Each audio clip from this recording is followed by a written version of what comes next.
Hi friends, welcome back Madhika's kitchen. இன்றைக்கி நம்ம பார்க்க போகிறது ஒரு சூப்பரான சப்பாத்தியும் முட்டை குருமாவும் தாங்க. இது நம்ம வீட்டுக்கு கெஸ்ட்டு வந்துட்டாங்க அப்படின்னு சொன்னால் சடனாக என்ன பண்ணுறதுன்னு யோசிக்காமல் இந்த மாதிரி சப்பாத்தியும் முட்டை குருமாவும் பண்ணிக்கலாம். வாங்க எப்படி ஈஸியாக பண்ணுறதுன்னு பார்க்கலாம். இன்றைக்கி சப்பாத்தி பண்ணுறதுக்கு நான் 1 கிலோ கோதுமை மாவு எடுத்திருக்கேன். அதில் தேவையான அளவு உப்பு போட்டு கலந்து விட்டுக்கோங்க. ஒரு பாத்திரத்தில் தண்ணியை சூடு பண்ணி அளவான சூடாக இருக்கணும். அந்த தண்ணியை ஊற்றி கொஞ்சம் கொஞ்சமாக மாவை நம்ம நல்லா பிசைஞ்சு எடுத்துக்கணும். இப்போ தண்ணி சூடு பண்ணி நம்ம இந்த மாதிரி தெளித்து பிசையும் போது சப்பாத்தி நல்லாவே சாஃப்டாக இருக்கும். பிசைகிறதுக்கும் ஈஸியாக இருக்கும் உங்களுக்கு. சப்பாத்தி உடனே நம்ம பிசைஞ்ச உடனே சப்பாத்தி சுட்டுடலாம். நல்லா தண்ணி தெளித்து பிசைஞ்சு விடுங்க. இப்போ பாதி பிசைஞ்சாச்சு. இந்த ஸ்டேஜில் நம்ம 2 டீஸ்பூன் போல் ஆயில் விட்டுக்கலாம். நம்ம ஆயில் விட்டு பிசையும் போது சப்பாத்தி மாவு 2 நாளைக்கு ஃப்ரிட்ஜில் ஸ்டோர் பண்ணி கூட நம்ம சப்பாத்தி சுடலாம். சப்பாத்தி மாவு ட்ரை ஆகாது. அதனால தான் நான் ஆயில் விட்டு சப்பாத்தி மாவு பிசைஞ்சு எடுக்கிறேன். இப்போ ஒர்க்குக்கு போகிறவங்களா இருந்தால் சப்பாத்தி மாவு டெய்லி பிசைய முடியாது. 2 days ஒன்ஸ் சப்பாத்தி மாவு பிசைஞ்சு வச்சுட்டு சப்பாத்தி சுட்டுக்கலாம். அவங்க இந்த மாதிரி டிப்ஸை ஃபாலோ பண்ணுங்கள். 2 டீஸ்பூன் போல் ஆயில் விட்டுட்டு சப்பாத்தி மாவு நம்ம பிசைஞ்சு வச்சுக்கலாம். பாருங்கள், சப்பாத்தி மாவு ரெடி ஆயிடுச்சு. பிசைஞ்ச உடனே தொட்டு பார்த்திங்கன்னா நல்ல ஒரு சாஃப்ட்னஸ் கிடைக்கும். இதில் பார்த்திங்கன்னா தெரியும் பாருங்கள் எவ்வளோ ஒரு சாஃப்டாக இருக்குதுன்னு சொல்லிட்டு. இப்போ ஒரு தட்டில் ஆயில் விட்டு நம்ம அதை தேய்ச்சி வச்சுக்கலாம். இப்போ இதில் தான் நம்ம சப்பாத்தியை உருட்டி அதில் வைக்க போகிறோம். இப்போ நல்லா உருண்டையாக மாவை பிடிச்சி வச்சுக்கலாம். வச்சுட்டு நம்ம சப்பாத்தி கல் இருந்ததுன்னா அதில் நம்ம தேய்ச்சி எடுத்துக்கணும். இன்றைக்கி எங்கள் வீட்டில் சப்பாத்தி மேக்கர் இருக்கிறனால நான் இந்த பால் எடுத்து அதில் வச்சு லைட்டாக ஒரு ப்ரெஸ் பண்ணனா போதும், சப்பாத்தி ரெடி ஆயிரும். அது இன்னொரு டைம் திருப்பி போட்டு இன்னொரு ப்ரெஸ் பண்ணால் சப்பாத்தி நல்லா நமக்கு பெருசாகி கிடைக்கும். இந்த மாதிரி சப்பாத்தியை நம்ம ஈஸியாக ரெடி பண்ணிக்கலாம். இப்போ ஒரு தோசைக்கல் எடுத்து அடுப்பில் வச்சு நம்ம லைட்டாக எண்ணெய் விட்டு சப்பாத்தி சுடலாம். இல்லை எண்ணெய் வேண்டான்னு நினைக்கிறவங்க ஆல்ரெடி நம்ம அதில் 2 டீஸ்பூன் போல் ஆயில் விட்டுருக்கோம், அதுவே போதும். அப்படியே நம்ம சப்பாத்தி சுடலாம். அவ்வளோ ஒரு சாஃப்டாக இருக்கும், ஈஸியாக ரெடி ஆயிரும். பாருங்கள், இந்த மாதிரி நம்ம சப்பாத்தி போட்டுக்கலாம். இப்போ நம்ம ஆயில் விட்டுருக்கிறதுனால சப்பாத்தி நமக்கு இன்னும் நல்லா சாஃப்டாக இருக்கும். சாப்பிட்றதுக்கு அவ்வளோ ஒரு டேஸ்டியாகவும் இருக்கும். நம்ம ஃப்ரிட்ஜில் ஸ்டோர் பண்ணி வச்சு இந்த சப்பாத்தியை சாப்பிட்டுக்கலாம். இல்லை சப்பாத்தி மாவையும் நம்ம ஸ்டோர் பண்ணி வச்சு சாப்பிட்டுக்கலாம். நல்லா சாஃப்டாக தான் இருக்கும். வேணால் ட்ரை பண்ணி பாருங்கள். சூப்பரான நமக்கு சப்பாத்தி ரெடி ஆகிடுச்சு.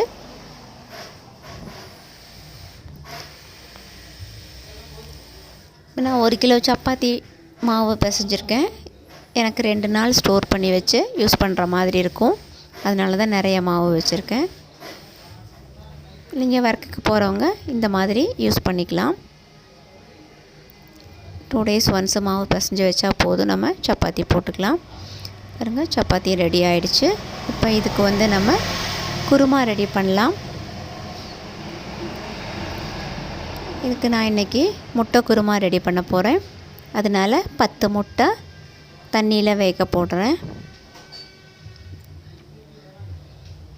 இப்போ முட்டை வேகும்போது நம்ம சால்ட்டு சேர்த்துக்கிட்டோம் அப்படின்னு சொன்னால் முட்டை நமக்கு வெடிக்காமல் இருக்கும். இப்போ குருமாவுக்கு தேவையான வெங்காயம் கட் பண்ணணும். 3 பெரிய வெங்காயம்,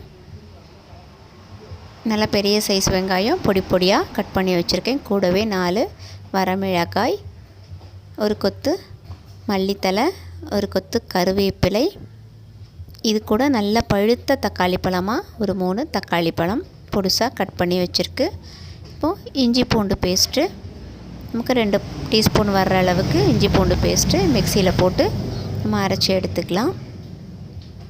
இப்போ ஒரு பாத்திரத்தை அடுப்பில் வச்சு அதில் 2 டீஸ்பூன் போல் ஆயில் விட்டுக்கணும். நல்லெண்ணெய் விட்டிங்கன்னா நல்ல டேஸ்ட்டாக இருக்கும். நல்லெண்ணெய் இல்லாதவங்க ஆயில் விட்டுக்கலாம். எந்த எண்ணெய் உங்களுக்கு இஷ்டமோ அந்த ஆயிலை நீங்கள் அதில் யூஸ் பண்ணிக்கலாம். 1/4 டீஸ்பூன் போல் கடுகு நல்லா பொரிஞ்சு வரட்டும். 1/4 டீஸ்பூன் சின்ன ஜீரகம், அதுவும் நல்லா பொரிஞ்சு வரட்டும். இல்லை 1/4 டீஸ்பூன் சோம்பு, அதையும் போட்டு நல்லா அது பொரிஞ்சு வரட்டும். அந்த ஸ்டேஜில் நம்ம கட் பண்ணி வச்சுருக்கிற பெரிய வெங்காயத்தை ஆட் பண்ணிக்கலாம். கூடவே அந்த வரமிளகாய், முழு மிளகாயாக போட்டுடலாம். ஒரு கொத்து கருவேப்பிலை, இதையெல்லாம் சேர்த்து நல்லா கிளறி விடணும். இப்போ வெங்காயம் சீக்கிரம் வேகணும்னா லைட்டாக உப்பு சேர்த்தேன்னு சொன்னால் வெங்காயம் சீக்கிரம் வெந்து கிடைக்கும். அதனால் லைட்டாக இதில் நம்ம உப்பு சேர்த்துக்கலாம். உப்பு சேர்த்து நல்லா இதை கிளறி விடுங்க.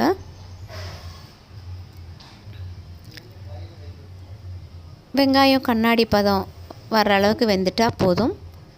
பாருங்கள், இந்த ஸ்டேஜில் நம்ம கட் பண்ணி வச்சுருக்கிற தக்காளியை சேர்த்துக்கலாம். தக்காளி கொஞ்சம் வெந்து கிடச்ச உடனே இஞ்சி பூண்டு விழுது அதையும் சேர்த்துக்கணும். இதில் அதையும் சேர்த்து நல்லா கிளறி விடணும். இஞ்சி பூண்டு பேஸ்ட்டோட பச்சை வாசனை போகிற அளவுக்கு நல்லா கிளறி விடணும். இப்போ அதோட பச்சை வாசனை போயிடுச்சு. இப்போது 1/4 டீஸ்பூன் மஞ்சள் தூள், 1/4 டீஸ்பூன் மிளகாய்த்தூள், 1/4 டீஸ்பூன் மிளகுத்தூள்,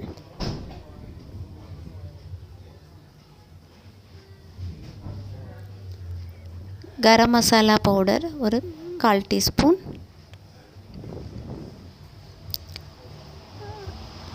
அது கூடவே ஜீரகத்தூள் ஒரு 1/4 டீஸ்பூன்,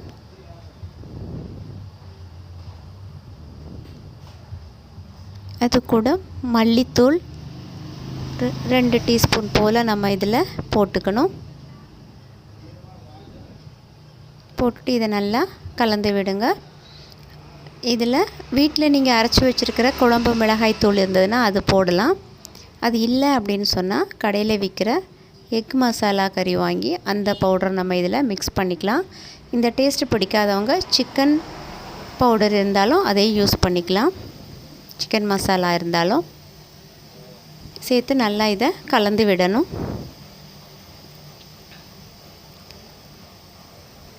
இப்போ அதோட பச்சை வாசனை எல்லாம் போயிடுச்சு. இப்போ நம்ம இதில் கொஞ்சமாக தண்ணி ஊற்றி அதையே சேர்த்து நல்லா கலந்து விடணும்.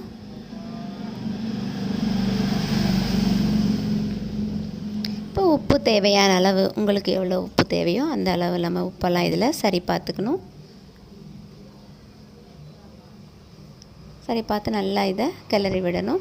குருமாவுக்கு எந்த அளவுக்கு தண்ணி வேணும் அப்படிங்கிறத பார்த்து நீங்கள் அந்த அளவுக்கு தண்ணி விட்டுக்கலாம். இது சட்டுன்னு ரெடி ஆயிரும். யாராவது கெஸ்ட்டு வந்துட்டாங்கன்னு சொன்னால் சட்டுன்னு எந்த வேலையுமே இல்லை, எல்லாம் கட் பண்ணி வச்சு 2 நிமிஷம் போல் வதக்கி விட்டால் நமக்கு குருமா ஈஸியாக ரெடி ஆயிரும். பாருங்கள், இந்த அளவுக்கு தண்ணி விட்டுருக்கேன்னா இப்போ ஒரு மூடி போட்டு இதை கொதிக்க விட்டுறலாம். மூடி போட்டு கொதிக்க விட்டாச்சு. பாருங்கள், கொதிச்சிருச்சு. இப்போ இதில் லைட்டாக மல்லித்தலை யூஸ் பண்ணிக்கலாம். போட்டுட்டு இப்போ நம்ம வேக வச்சு இருக்கு இல்லையா, அந்த முட்டை 10 முட்டை எடுத்து நீங்கள் முழுசாகவும் போடலாம், இல்லை இந்த மாதிரி கட் பண்ணி போடுறதா இருந்தாலும் போடலாம். நல்லா கொதித்து வரும்போது அந்த மசாலாவுக்குள்ளே இந்த முட்டையை எடுத்து போட்டுடலாம். இந்த கட் பண்ணி வச்சுருக்கிற முட்டையை போடும்போது நம்ம அந்த முட்டை மேல் நோக்கி இருக்கிற மாதிரி போடணும், இல்லைன்னா அந்த மஞ்சள் கரு ஃபுல்லாக கரைஞ்சி போயிடும். இப்போ எல்லா முட்டையும் எடுத்து போட்டாச்சு. இல்லை முழு முட்டையாக உங்களுக்கு வேணும்னு சொன்னால் நீங்கள் அப்படியே எடுத்து போட்டுக்கலாம். போட்டுட்டு ஒரு 2 நிமிஷம் போல் அது கொதி வரணும்.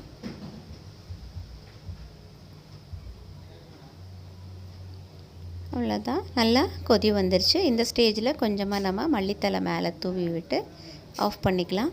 பாருங்கள், சூப்பரான ஒரு முட்டை குருமாவும் சப்பாத்தியும் ரெடி ஆயிடுச்சு. இதை வீட்டில் நீங்கள் ட்ரை பண்ணி பாருங்கள். இந்த வீடியோ உங்களுக்கு பிடிச்சிருந்ததுன்னா லைக் பண்ணுங்கள், ஷேர் பண்ணுங்கள், கமெண்ட் பண்ணுங்கள். Thank you all.